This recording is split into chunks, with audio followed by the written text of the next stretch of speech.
Generally जब कंपनियां college में आती हैं तो वो एक फ्रेशर से क्या एक्सपेक्ट करती है? आपको सबसे ज्यादा जो वेटेज आप दीजिएगा किसे दीजिएगा? कॉन्फिडेंस, कम्युनिकेशन या फिर कंसिस्टेंसी? कि जनरली कंपनियां जब कॉलेज में आती हैं तो उनका इंटरव्यू प्रोसेस क्या होता है? सो हेलो गाइस, आज का ये वीडियो पूरा प्लेसमेंट से रिलेटेड होने वाला है क्योंकि आज हमारे साथ है शरद भैया, जिन्होंने टियर 3 कॉलेज से होते हुए भी मल्टीपल कंपनी क्रैक की है। तो चलिए आज की इस वीडियो के अंदर शरद भैया से जानते हैं उनका एक्सपीरियंस, कैसे उन्होंने मल्टीपल कंपनी क्रैक की, उनका स्ट्रेटेजी क्या रहा, उन्होंने कैसे टियर 3 कॉलेज से होते हुए भी मल्टीपल कंपनी क्रैक की। तो चलिए बिना टाइम वेस्ट किए वीडियो को स्टार्ट करें। सो शरद भैया, सबसे पहले तो आपको कॉन्ग्रेचुलेसन मेरी तरफ से। सबसे पहले आप अपने बारे में मेरे ऑडियंस को कुछ बताइए। मेरा नाम शरद गुप्ता है, मैं पटना बिहार से हूँ। मैं अभी एमसीए कर रहा हूँ, फाइनल ईयर में हूँ। मैं करंटली अभी मैं जॉब भी कर रहा हूँ अपने पढ़ाई के साथ साथ। मेरे पास कुछ क्वेश्चंस हैं जो बहुत सारे स्टूडेंट का क्वेश्चन रहते हैं प्लेसमेंट में बैठने से पहले। सबसे पहले मेरा क्वेश्चन ये है कि आपका ओवरऑल प्लेसमेंट कैसा गया?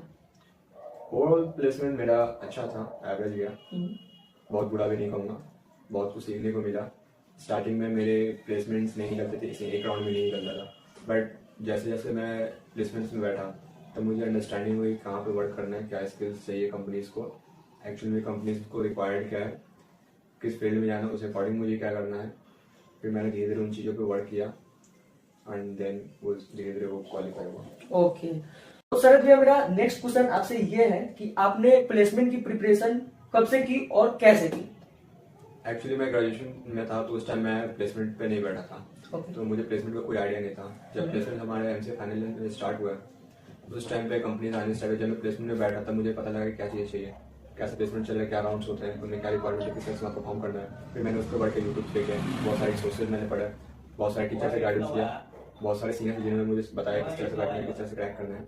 एंड उन चीज़ों पर मैंने अपने आप पे वर्क किया और धीरे धीरे स्टार्टिंग में प्लेसमेंट तो नहीं लगते थे, बट जैसे जैसे मैं बैठा उसमें मेरे स्किल्स इंप्रूव हुए धीरे धीरे। एंड देन तो इसमें सबसे ये रहा कि आपको रिजेक्शन होने के बाद भी आप प्लेसमेंट में बैठते थे, उससे बहुत चीज सीखने को मिला। बिल्कुल बिल्कुल। जब रिजेक्शन होता है तब वहाँ ईगो हर्ट होता है। ओके। एंड देन वहाँ पे मुझे मोटिवेशन मिलता था, नहीं ये हुआ क्यों नहीं। अच्छा। तो फिर मैं उसके लिए फाइट करता था और उस पर वर्क करता था। एंड देन धीरे धीरे वो क्वालिफाई हुआ। ओके, तो क्वेश्चन ये है और ये बहुत ही इंपॉर्टेंट क्वेश्चन है। जनरली जब कंपनियां कॉलेज में आती हैं तो वो एक फ्रेशर से क्या एक्सपेक्ट करती है?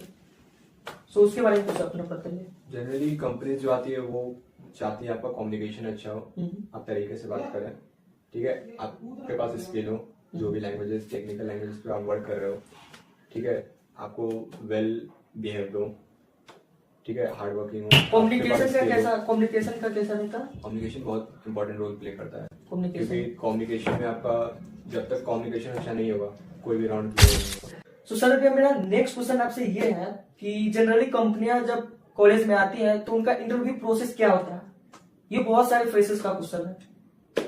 सबसे पहले तो हमारा प्री प्लेसमेंट टॉक है जिसमें कंपनीज अपने बारे में बताएंगे, ठीक। उसके बाद अगर बहुत ज्यादा बच्चे हैं तो उसके लिए वो डिफरेंट राउंड्स लेते हैं। जैसे सबसे पहले आपका जीडी लेंगे, ग्रुप डिस्कशन, मल्टीपल ग्रुप्स बनाकर वो आपको क्वालिफाई करेंगे। फिर उसके बाद नेक्स्ट राउंड होगा, उसमें आपका अगर टेक्निकल है तो टेक्निकल राउंड्स लेंगे, एप्टीट्यूड या फिर डीएसए क्वेश्चंस लेंगे, किसी एक लैंग्वेज पे आपको करना है।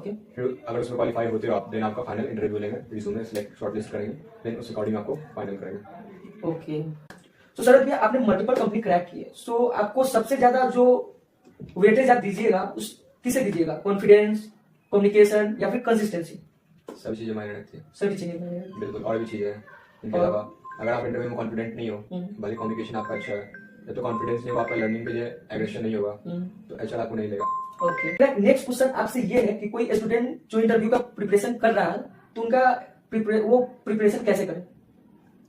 सिंपली आपके पास यूट्यूब पे बहुत सारे रिसोर्सेज फ्री अवेलेबल हो जाते हैं।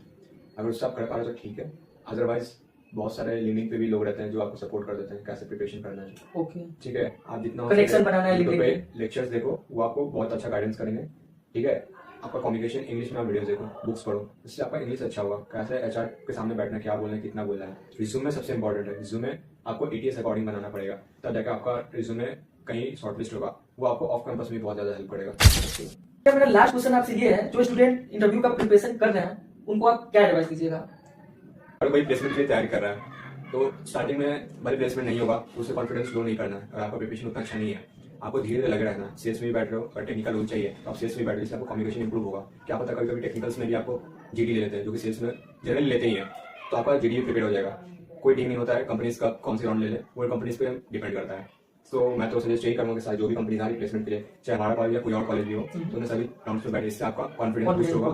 ठीक है, आपका अंडरस्टैंडिंग बढ़े, आप कहाँ गलतियाँ करो वो सीखो, किस तरह से आप अच्छा परफॉर्म कर सकते हो और को देखोगे और लोग कैसे परफॉर्म कर रहे हैं, जहाँ गलतियाँ हो रही है टीचर से गाइडेंस हो किस तरह से कर सकते हैं। ये सारी छोटी छोटी चीजें जो बहुत टाइम हम लोग इग्नोर कर देते हैं, बट यही चीजें आगे ले जाती हैं। तो गाइस आज का वीडियो यही एंड करते हैं। आई होप हम सभी को शरद भैया ने जो बताया उससे बहुत चीजें सीखने को मिली होगी। सो मिलते हैं किसी नेक्स्ट वीडियो में, तब तक के लिए बाय।